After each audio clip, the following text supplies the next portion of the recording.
नमस्कार दोस्तों, आपका स्वागत है अपने चैनल पे सुमित कुमार एजुकेशन प्लेटफॉर्म पे। तो दोस्तों, आज हम देखने वाले हैं कक्षा 9वीं विषय हिंदी पाठ 5वां अतीत के पत्र, जिसके लेखक है विनोबा और गांधी जी।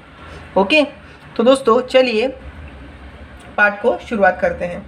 तो दोस्तों, ये विनोबा भावे जी मतलब विनायक नरहरि भावे और महात्मा गांधी जी। ओके, तो दोस्तों ये पत्र व्यवहार जैसा है एक। ओके, तो चलिए शुरू करते हैं। परम पूज्य बापू जी, 1 साल पहले अस्वास्थ्य के कारण आश्रम से बाहर गया था। यह तय हुआ था कि 2-3 मास वाई रहकर आश्रम लौट जाऊंगा। माई मतलब 2-3 मास मतलब महीने। पर 1 साल बीत गया, फिर भी मेरा कोई ठिकाना नहीं। पर मुझे कबूल करना चाहिए कि इस बारे में सारा दोष मेरा ही है। वैसे मामा फड़के को मैंने 1-2 पत्र लिखे थे। आश्रम ने मेरे हृदय में खास स्थान प्राप्त कर लिया है। इतना ही नहीं, अपितु मेरा जन्म ही आश्रम के लिए है, ऐसी मेरी श्रद्धा बन गई है। तो फिर प्रश्न उठता है कि मैं 1 वर्ष बाहर क्यों रहा। जब मैं 10 वर्ष का था तभी मैंने ब्रह्मचर्य व्रत का पालन करते हुए देश सेवा करने का व्रत लिया था। उसके बाद मैं हाई स्कूल में दाखिल हुआ। उस समय मुझे भगवद गीता के अध्ययन का शौक लगा, पर मेरे पिताजी ने दूसरे भाषा के तौर पर फ्रेंच लेने की आज्ञा दी।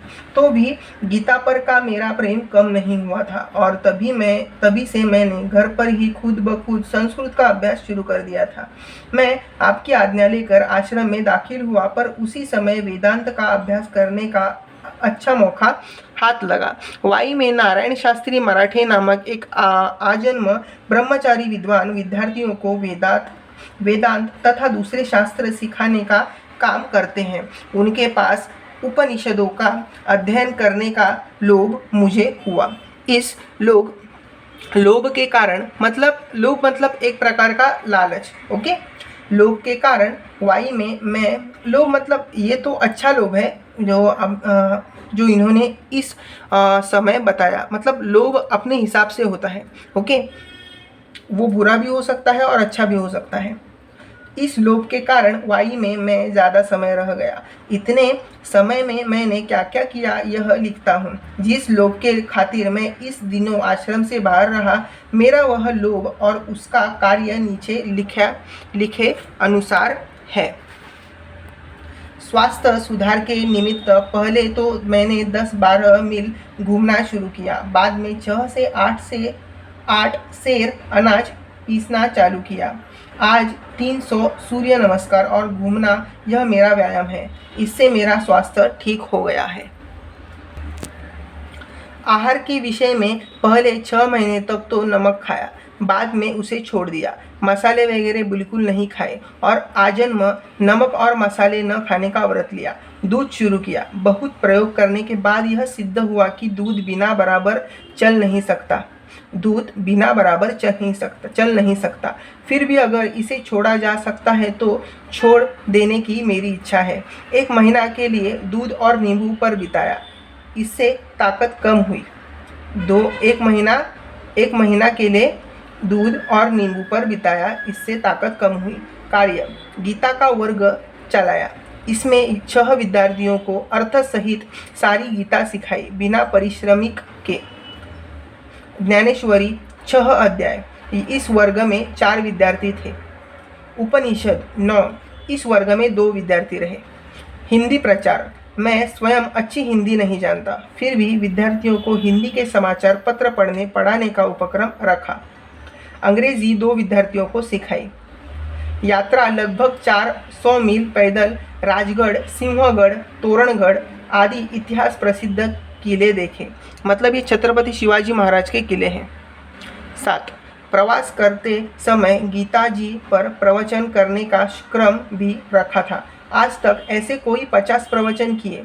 अब यहाँ से आश्रम आते हुए पहले पैदल मुंबई जाऊँगा और वहाँ से रेल से आश्रम पहुँचूँगा। मेरे साथ 25 वर्ष का एक विद्यार्थी प्रवास कर रहा है। मुझसे गीता सीखने का उसका विचार है। मैं अधिक से अधिक चैत्र शुक्ल 1 को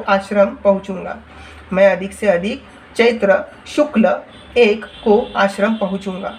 8. वाई में विद्यार्थी मंडल नामक की एक संस्था भी स्थापन की। उसमें एक वाचनालय खोला और उसकी सहायता के लिए चक्की पीसने वालों का एक वर्ग शुरू किया। उसमें मैं और दूसरे 15 विद्यार्थी चक्की पीसते हैं। जो मशीन की चक्की पर पिसवा ले जाते हैं, उनका काम हम 1 पैसे में 2 शेर हिसाब से करते और ये पैसे वाचनालय को दे देते थे। पैसे वालों के लड़के भी इस वर्ग में शामिल हुए थे। यह वर्ग कोई 2 मास चला और वाचनालय में 400 पुस्तकें इकट्ठा हो गई। सत्याग्रहाश्रम के तत्वों का प्रचार करने का मैंने काफ़ी प्रयत्न किया। बड़ौदा में 10-15 मित्र हैं। इन सबको लोक सेवा करने की इच्छा है। इस कारण वहाँ 3 वर्ष पहले हमने मातृभाषा के प्रसार के लिए एक संस्था स्थापन की।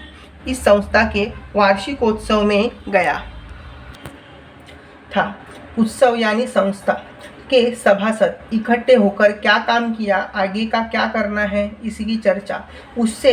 उसमें मैंने वहाँ हिंदी प्रचार करने का विचार रखा। मेरी श्रद्धा है कि वह संस्था यह काम जरूर करेगी। आपने हिंदी प्रचार का जो प्रयत्न शुरू किया है, उसमें बड़ौदा की यह संस्था काम करने को तैयार रहेगी। अंत में सत्याग्रहाश्रम निवासी के तौर पर मेरा आचरण कैसा रहा, यह कहना आवश्यक है। अस्वाद व्रत इस विषय पर भोजन संबंधी प्रकरण में ऊपर लिखा जा चुका है। अस्वाद व्रत मतलब जो खाना है उसमें स्वाद नहीं रहता। जैसे उन्होंने नमक त्याग दिया, मसाले त्याग दिए, वैसे ही। अपरिग्रह लकड़ी की थाली, कटोरी, आश्रम का एक लोटा, धोती, कंबल और पुस्तकें, इतना ही परिग्रह रखा है।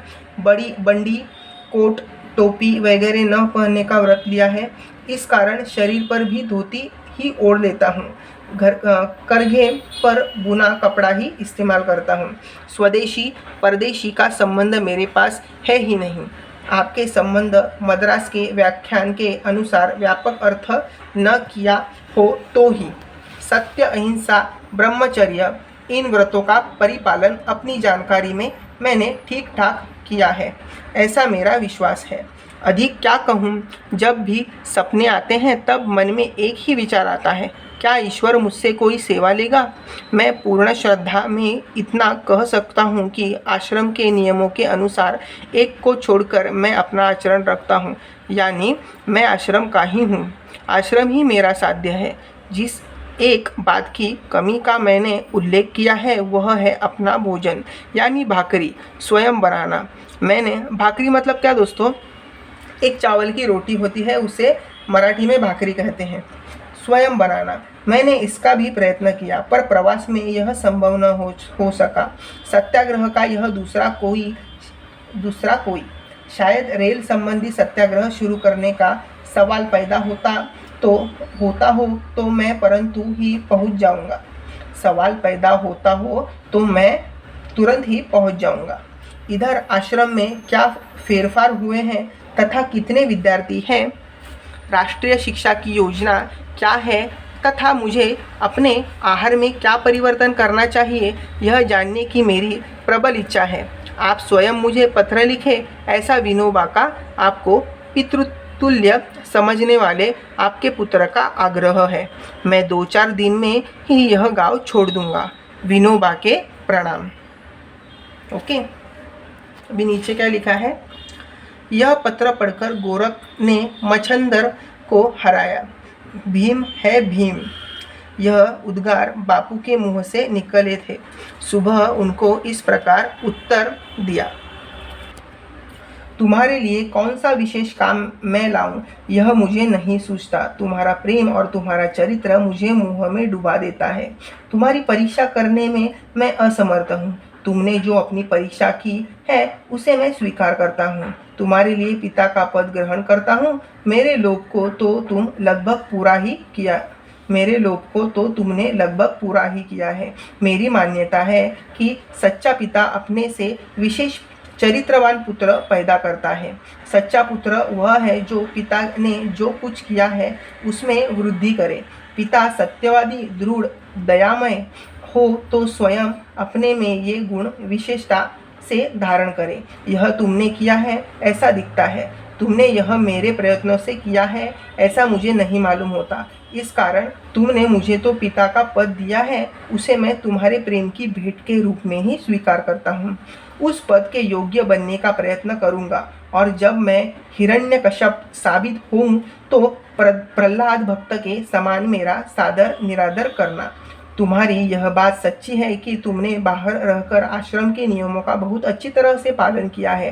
तुम्हारे आश्रम में आने के बारे में मुझे शंका थी ही नहीं। तुम्हारे संदेश मामा फड़के ने मुझे पढ़कर सुनाए थे।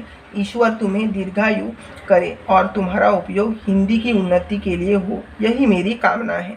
तुम्हारे आहार में किसी प्रकार का परिवर्तन करने का अभी तो मुझे कुछ नहीं लगता। दूध का त्याग अभी तो मत करना। इतना ही नहीं, आवश्यक हो तो दूध की मात्रा बढ़ाओ। रेल विषयक सत्याग्रह की आवश्यकता अभी नहीं है, पर उसके लिए ज्ञानी प्रचारकों की आवश्यकता है। यह संभव है कि शायद खेड़ा जिले में सत्याग्रह करना पड़ जाए। अभी तो मैं रमता राम हूँ, 2-1 दिन में दिल्ली जाऊँगा। विशेष तो जब आओगे तब सब तुमसे मिलने को उत्सुक हैं। बापू के आशीर्वाद। बाद में बापू के उद्गार। बहुत बड़ा मनुष्य है।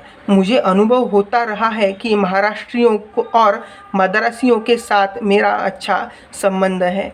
महाराष्ट्रियों में तो किसी ने मुझे निराश किया ही नहीं। उसमें भी विनोबा ने तो हद कर दी।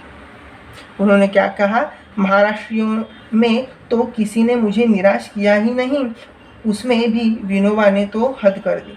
ओके, तो दोस्तों ये बहुत अच्छा सा बोलते हैं ना कि पत्र हमने पढ़ा जो विनोबा भावे और महात्मा गांधी इनके बीच में था। ओके, तो आपको ये कैसा लगा वाचन और पत्र मुझे कमेंट्स में ज़रूर लिख के बताइए। और दोस्तों चैनल को सब्सक्राइब करना ना भूलिए, बाजू के बेल आइकन भी दबाइए, जिससे आने वाले नए वीडियो आपको प्रथमतः देखने को मिलेंगे। और दोस्तों वीडियो को लाइक शेयर एंड सब्सक्राइब भी कीजिए। ओके, तो वीडियो पूरा देखने के लिए धन्यवाद। मिलते हैं इस पाठ का स्वाध्याय लेके अपने नेक्स्ट वीडियो में। तब तक दोस्तों बाय बाय, ध्यान रखिए अपना।